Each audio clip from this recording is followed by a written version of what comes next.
It is April 22nd, 1874. The marsh along Dorchester Bay sits quiet.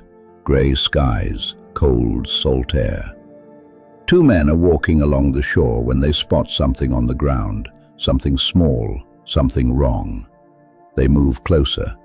It is the body of a 4-year-old boy. His name is Horace Millen. He left his home that morning to buy some bread. He never came back. What those men found on the beach was not something they could easily explain. Police were called immediately, and within hours, they already had a suspect in mind. Not a grown man with a criminal history, not a known predator on the run. A 14-year-old boy. A boy who had done this kind of thing before. A boy the newspapers had already been calling something that Boston had never seen before and prayed it would never see again. They called him the Boy Fiend. His name was Jesse Pomeroy, and his story would shake the city of Boston to its foundation and force an entire nation to ask a question it had no answer for. How could a child become a monster? Before we get into the full story, if you are new here, welcome.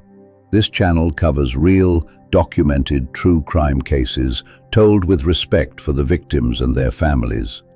If that is something you want to see more of, hit that subscribe button and turn on notifications. It genuinely helps us keep going. Now let's go back to 1859. Jesse Harding Pomeroy was born on November 29, 1859, in Charlestown, Massachusetts. From the very beginning, life was not kind to him. As a newborn, Jesse became severely ill. His mother, Ruth Ann, took him to get a smallpox vaccination because epidemics were sweeping through Boston at the time. What happened next is disputed. Ruth later claimed the vaccination went terribly wrong and left her infant son covered in weeping sores for months. Whether that is what caused it or not, Jesse survived, but not without a price. His right eye never developed properly. It was covered by a thick white film, like a marble. People said it looked like it had no pupil, no color, just a pale, cloudy void. That eye would follow him everywhere. Children at school mocked him because of it. Older boys bullied him. He became a loner early on, someone who preferred to be by himself rather than play with others. His father, Thomas Pomeroy, was a butcher and a Civil War veteran. He was also a violent alcoholic. Thomas had very little patience for his son. When he was angry, which was often, he would strip young Jesse naked and beat him across the back with a belt. The marks would last for days. At some point, Ruth Ann finally chased her husband out of the house with a kitchen knife. Thomas Pomeroy left and never came back. Jesse was left with his mother and his older brother Charles. From the outside, it might have looked like a household just trying to get by. But something was going very wrong inside Jesse's mind. Jesse was intelligent. That was never the question. He could read. He could write. He was curious about the world around him. But the things that interested him were not like other boys his age. He spent most of his free time reading what were called dime novels, cheap, violent stories about the Indian Wars, full of battles, captives, and torture. He was fascinated by them. He read them over and over again. When he did play with other children, he always wanted to be the Indian warrior in games of Scouts and Indians. And he would go into unsettling detail about what he imagined doing to captured scouts. One day, Ruth came home to find the pair of lovebirds she had bought for the family. Both were dead. Their heads had been twisted off. Jesse was around 11 years old. There were also the headaches, the sudden mood swings, episodes that looked almost like seizures. Something was building inside this boy that no one around him fully understood. And in the winter of 1871, it found a target. On December 22, 1871, a 4-year-old boy named Billy Payne was found in an abandoned outhouse on Powderhorn Hill in Chelsea, Massachusetts. He was hanging from a ceiling beam by his wrists, half naked. His back was covered with welts from a beating. He was barely conscious. This was the beginning. Over the next 9 months, at least 8 more children would be found in similar condition. All of them were boys. All of them between the ages of 4 and 10. All of them from the Chelsea and South Boston area. The pattern was always the same. Jesse would approach a boy alone. He was tall for his age, which made it easy to seem trustworthy to younger children. He would offer them money, or tell them a story about a man who needed a package delivered, or promise them some kind of reward if they followed him. Once the child was far enough from anyone who could hear them, Jesse would overpower them. He would tie them up, strip them, stuff a cloth into their mouths, and then beat them with sticks, with his fists, with a belt. As the months went on, the attacks grew worse. By his 5th victim, Jesse had started using a knife. By his 8th, he was ready to kill, and only stopped because people happened to be nearby. The Boston Globe ran a headline calling the attacker a fiendish boy. The public was frightened. Parents were terrified to let their children out of sight. There was a $500 reward posted for anyone with information. But for months, police chased the wrong description. Reports said the attacker was a young adult with red hair and a beard. That changed because of one boy. Robert Gould, the 8th victim, was able to give police something useful. He described his attacker as a big bad boy with a funny eye. White, he said, like a milky. That was what children called a milk-white marble. That description, combined with the fact that another victim, Joseph Kennedy, later spotted Jesse looking through the window of a police station, brought the whole thing crashing down. Jesse was arrested on the spot, and he confessed. He admitted to all of it. He admitted without much hesitation. When asked why he did it, he said simply that he did not know, that something made him do it, that he could not stop. Jesse Pomeroy was 12 years old when he was convicted in juvenile court. He was sentenced to 6 years at the State Reform School for Boys in Westborough, Massachusetts. He did not serve 6 years. At the Reform School, Jesse was a model inmate. He followed the rules. He stayed out of trouble. Staff reported no problems. After just 17 months, he was released back to his mother. It was February 1874. He had been free for barely 1 month when things began to fall apart again. On March 18, 1874, a 10-year-old girl named Katie Curran left her home in South Boston. He was going to buy a notebook for school. She never came home. The last place anyone could place her was a shop on Broadway Street, a small dressmaking store run by Ruth Ann Pomeroy and worked in by her son, Jesse. Police came and questioned Jesse. They searched the shop. They found nothing. For weeks, Katie Curran's disappearance remained unsolved. Boston was worried, but no one knew yet just how close to home the answer was. Then came April 22, 1874. 4-year-old Horace Millen walked out of his home that morning to buy bread from a nearby shop. Neighbors saw him walking with an older, taller boy, a boy who seemed to be leading him somewhere. That afternoon, Horace's body was found on the beach at Savin Hill in Dorchester Bay. The injuries were severe and deliberate. He had been stabbed multiple times. His throat had been cut. The wounds showed this was not a quick or accidental death. Investigators found boot prints in the mud near the body. They were careful, specific prints. When police compared them to Jesse's boots that same night, the soles matched perfectly.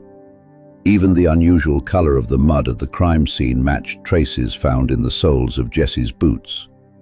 Jesse also had scratches on his skin and blood on his clothing. He was arrested at 10 o'clock that night. As police dug deeper, they went back to the Pomeroy shop on Broadway. This time they searched more carefully. In the basement, beneath an ash heap that had been hastily piled over a small space, they found what remained of Katie Curran. Her body had been hidden there for months. Jesse had killed her the same day she walked into that shop looking for a notebook. He was 14 years old. He was now the suspect in 2 murders. The trial of Jesse Harding Pomeroy began on December 9, 1874, in the Massachusetts Supreme Judicial Court in Boston. It captured the attention of the entire nation. People across the country wanted to understand this case. How could a child do this? Was he insane? Was he evil? Was there even a difference?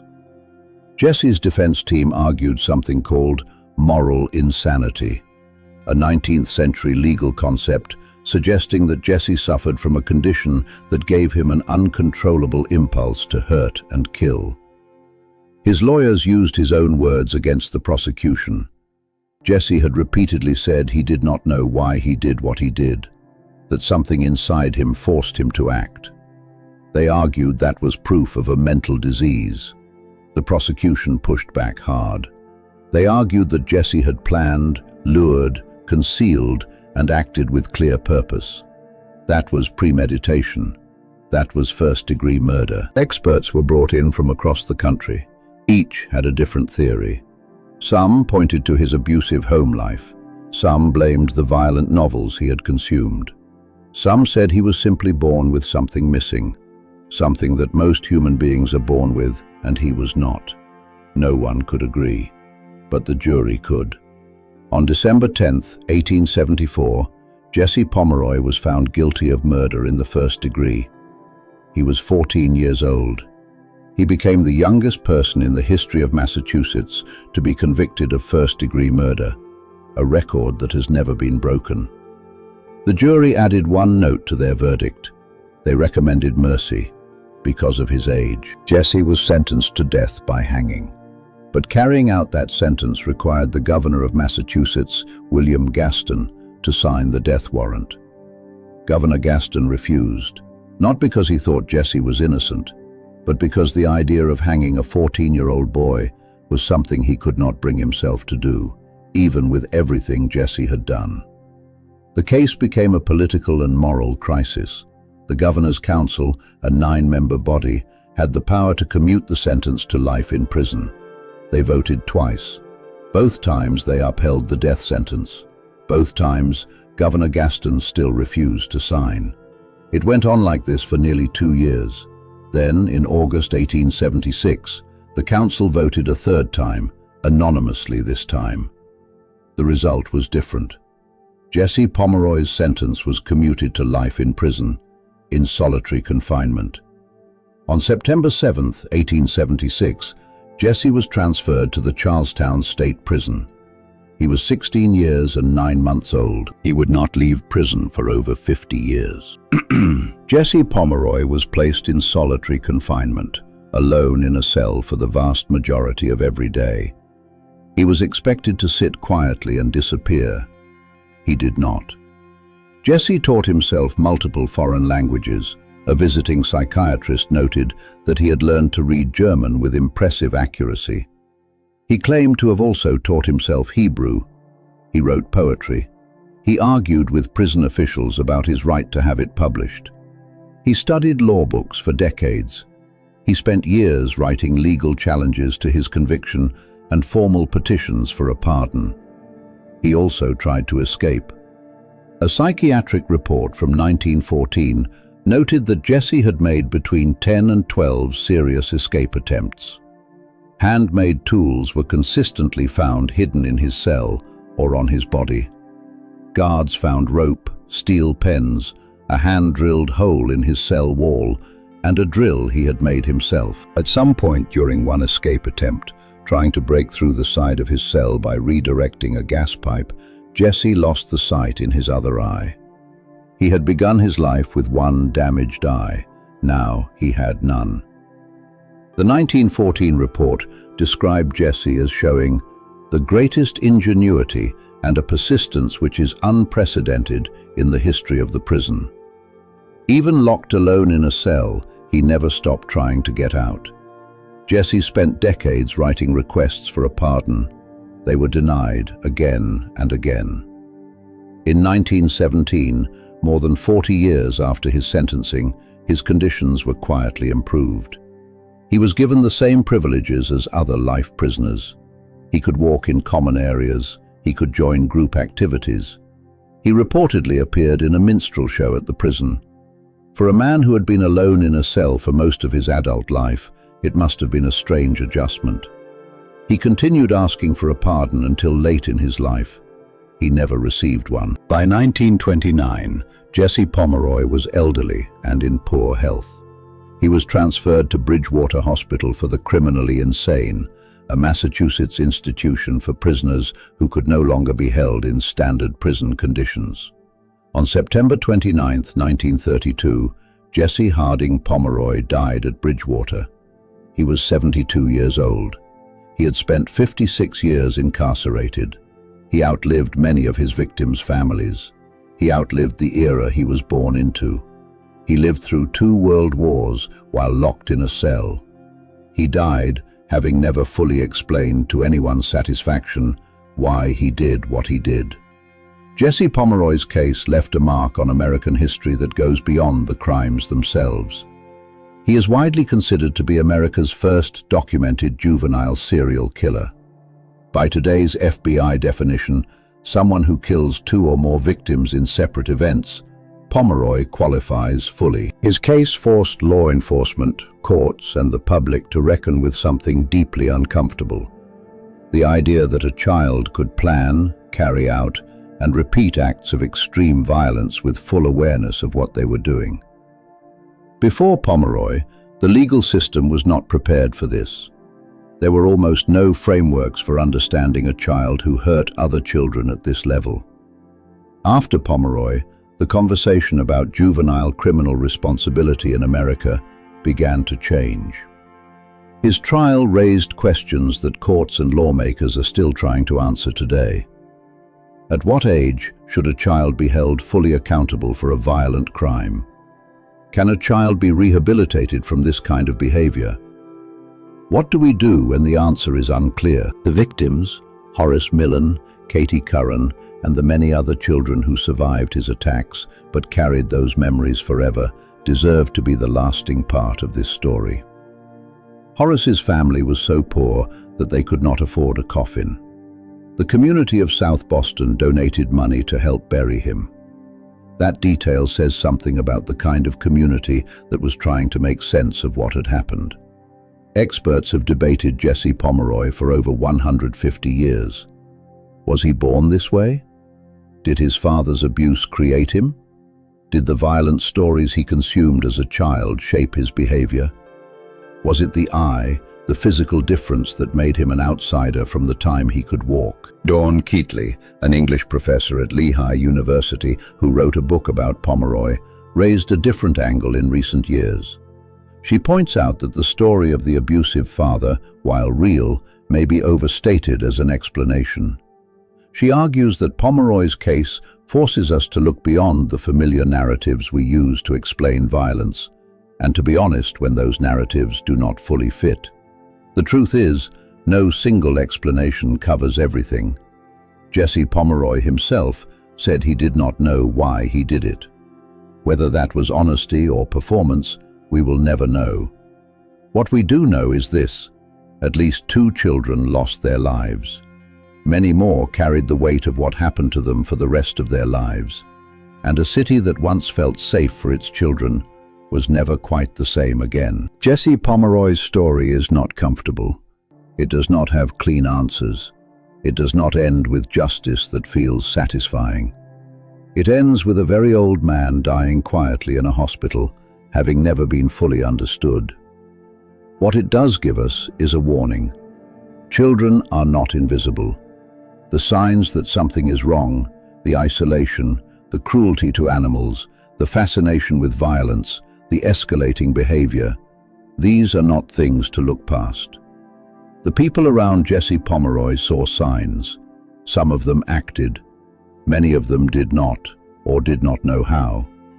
We live in a different time now, with different tools, different awareness, and different resources. The question his case still asks of us is whether we are willing to use them. That is the full story of Jesse Pomeroy, the Boston Boy Fiend. Now I want to hear from you. Do you think Jesse Pomeroy was born with something fundamentally wrong? Or do you think his environment made him what he was? Was life in prison the right call, or should the death sentence have been carried out? Drop your opinion in the comments below. This is a case that has no easy answers, and I genuinely want to know where you stand. If you made it this far, thank you for watching. If you haven't subscribed yet, now is a great time. New cases every week.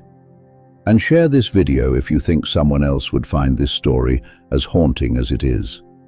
Until next time.